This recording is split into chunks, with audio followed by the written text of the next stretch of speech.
ஊர் இருக்குது, சீதனவெளி என்ற ஒரு கிராமம் இருக்குது. இங்கே வாழுகின்ற மக்கள் மிகவும் வறுமை கொண்டு இங்கு வாழுகின்றார்கள்.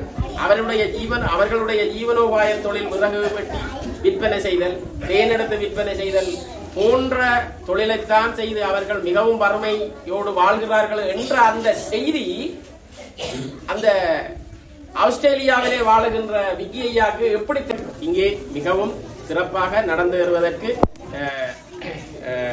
காரணகர்த்தாவாக திகழ்ந்து கொண்டிருக்கின்ற அமரர் சரவணமுத்து யோகானந்தம் ஐயா அவர்களின் ஆத்மா சாந்தி அடைய வேண்டும். உண்மையில் அது 7வது ஆண்டு நிறைவு தினத்தை ஒட்டித்தான் திருவாளர் விக்கி ஐயா அவர்கள் இன்றைய தருணம் இந்த கொட்டிகளை நமது மாணவர்களுக்காக வழங்கி வைக்கின்றார்கள். எனவே ஐயா அவர்களின் ஆத்மா சாந்தியடைந்து திருவாளர் விக்கி ஐயா அவர்களின் குடும்பம், அவர்களது உறவினர்கள் அனைவரும் சகல சௌபாகியங்களும் பெற்று சிறப்போடு வாழ வேண்டும் என எல்லாம் வல்ல இறைவனை பிரார்த்தித்துக் கொள்ளுகின்ற அதே வேளை இங்கே வருகை தந்து இந்த நேரத்தை ஒதுக்கி இங்கே செயற்பட்டுக் கொண்டிருக்கின்ற சகல பேரும் சகலதும் பெற்று சௌபாகியத்துடன் வாழ வேண்டும் என எல்லாம் வல்ல இறைவனை பிரார்த்தித்துக் கொள்வதுடன் தற்பொழுது இந்த மாணவர்களுக்கு ஒரு நல்ல விடயங்களை பற்றி எமது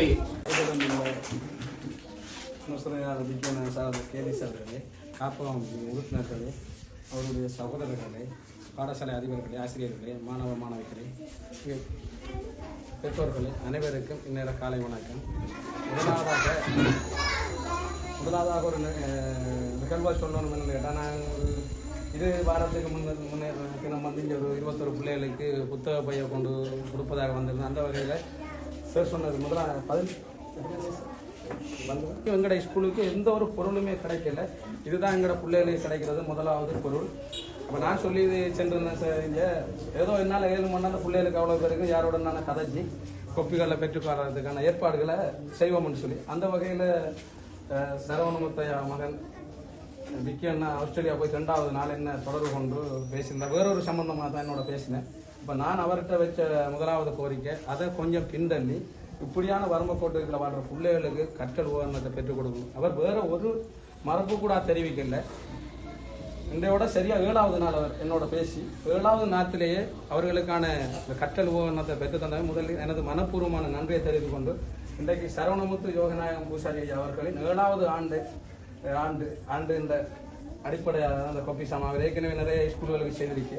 அவருடைய ஆத்மா சாந்தி அடைய வேணும் என்று கேட்டு எல்லாருமாக எழுந்து நின்று ஒரு சில நிமிடங்கள் மௌனமாக கடைபிடிக்கும். சரவணமுத்து ஜோகநாயம் ஐயா அவர்களோட நினைவு நாள் 7ஆம் ஆண்டு நினைவு நாளை முன்னிட்டு இங்க மூதூர் பகுதியில ரொம்ப வறுமை கோட்டுல இருக்கிற இந்த கிரவட்குழி சிவசக்தி வித்யாலயத்துக்கு வந்திருக்கோம். இங்க இருக்கிற பிள்ளைகளுக்கான உபகரணங்களை கொடுக்கறதுக்கு இந்த ஐயாண்ட நினைவு நாள் ஞாபகார்த்தமா வந்துட்டு ஒவ்வொரு வருடமும் விக்கி அண்ணா அவங்க வந்துட்டு எங்களோட காப்பமோடு சேர்ந்து நிறைய ஹெல்ப்புகள் செஞ்சுட்டு வராங்க. அதன் அடுத்த கட்டமாக தான் இந்த ஹெல்ப்புகள் வந்து இங்க வந்து சேர்ந்திருக்குது. எனவே எங்களோட காப்பம் அமைப்பு சார்பாக விக்கி அண்ணாவுக்கு மனமார்ந்த நன்றிகளை தெரிவித்துக் கொள்கிறோம்.